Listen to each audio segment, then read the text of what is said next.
First thing you need to do is know how to set the absolute position. The absolute position is the rightmost edge of the hardened steel jaw. So what we're going to do is we're going to adjust the carriage until the crosshair on the screen is on the edge of that jaw. And you can do this manually, or you can use the fine adjustment. You can dial in right there. It's on the edge of the jaw. Check the digital readout, make sure the number showing is 0. And if it's not, you press the datum key. One quick press sets it to 0. The other thing you need to know is that sometimes you have tubes that are large diameter that will contact the right side of that jaw. In this case, this is a 42 thousandths diameter tube. It's contacting the right side of that jaw. You can just slide it up against and it stops. So that's okay for measurement as we have things set. In other cases, you have other tubes that are very small diameter, like this one, just 21 thousandths diameter. It actually slips under the jaw. So in that case, it's not touching the outside edge of the jaw, it's touching the inside edge of the jaw. And on the digital readout, we programmed the differential. All you do is press the F1 key one time on the digital readout, and it computes the differential. So when the little number 1 is showing on the display here, the measurement that's displayed is for that first offset. Some of your other parts have tubes with an overmolded plastic piece on the end. That overmolded plastic piece, you thread the tube through the hole in the jaw. That overmolded plastic piece goes up against the jaw. And of course the measurement or the datum is different. So when we have those parts, we're going to go over to the digital readout.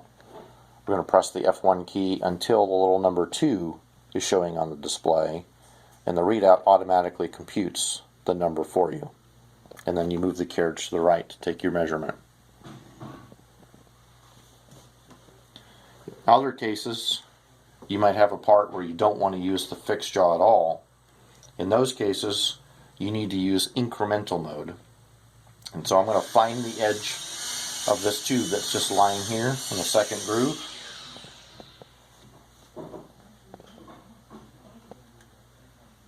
And I'm going to find that by adjusting the carriage left and right until I see that tube. Again, if I need to, I'll adjust the focus.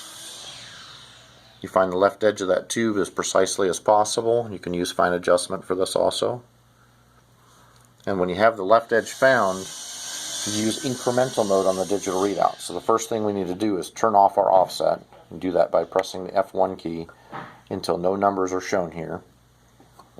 And then you press and hold the ABS incremental key for 3 seconds until incremental marker shows on the display. Notice the number is preset to 0. And now to take the actual measurement, we just move to the other end of this particular tube.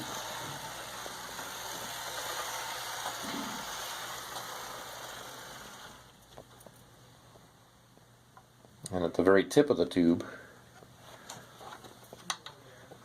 you adjust the carriage again using fine adjuster by hand till you're on the tip of the tube, and that's your overall length measurement. Just remember that these types of measurements always should be done in incremental mode.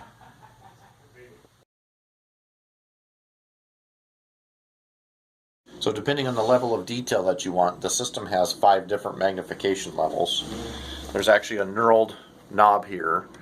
All of our video so far has been at this 0.7 setting, and you can change the magnification simply by dialing this knob. Magnification level is adjusted. You need to adjust the focus on the system so the right edge of the jaw is in focus. You can see that. And then you move the carriage back until it's on there and you reset 0. This is very important. This is not a telecentric lens, so 0 will shift when the magnification level shifts. Once you get the crosshairs on there, you're going to set the datum on the digital readout. That's just a quick press of the datum key. You might want a color for the crosshair or multiple crosshair lines, and those can be changed. The system ships with a remote control, connects to your camera as shown here, and there's a menu in that system where you can go into the system and you can change the different things that are controlled by this.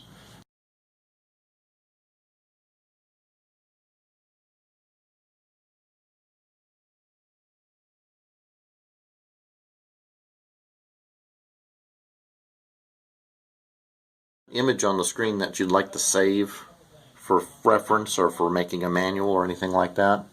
On the controller here, the largest button is labeled Capture.